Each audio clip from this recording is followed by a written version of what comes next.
Hello guys, welcome back to my new blog. তো একটা জিনিস তোমাদের সঙ্গে শেয়ার করছি। তো তোমরা দেখতেই পাচ্ছ আমার কাছে একটা পিৎজা বক্স আছে, কিন্তু পিৎজা বক্সটা দেখতে পাচ্ছ যে ওপেন করা, সাইডগুলো খোলা, আর এইখানে সিল খোলা ছিল বাট হালকা করে চিপে আবার আটকানো রয়েছে। আর এই ওপরের যে জিনিসপত্রগুলো রয়েছে সেগুলো সব ছড়ানো ছিটানো, কোনো প্যাকেট নেই।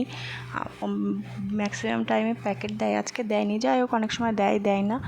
তো এরকম খোলা ছিল, এই দেখেছি এরকমই খোলা ছিল, জাস্ট চপকানো ছিল। তো এখন এটাকে আমি খুলবো, তো তোমাদের সঙ্গে শেয়ার করব। আর এই যে এইগুলো সেলোটেপ দিয়ে আটকানো থাকে, এগুলো নর্মালি এরকমই রেখে দিয়েছে, আর দিয়েছে আমার ছেলের হাতে দিয়ে চলে গেছে, তো এই জন্য কিছু বলা হয়নি তাকে। তো ডেলিভারি বয় কি করেছে একবার তোমরা দেখো, সাইডগুলো দেখছো তো কেমন করে খোলা রয়েছে। তো চলো একবার ওপেন করি। তো পিৎজা নেওয়ার আগে ম্যাক্সিমাম টাইমে দিয়ে যায় বলে আমরা অত চেক করি না।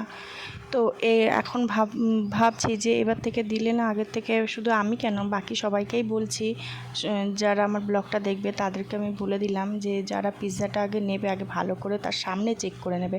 তো দেখো আমরা নিয়ে আসার পরে আমি ওপেন করেছি, আর ওপেন করার পরে আমার পিৎজাটা রয়েছে অর্ধেকটা, আর বাকিটা খেয়ে নিয়েছে। এটা তো আমি প্রথম কথা, এই পিৎজাটা তো আমি আর খাবো না।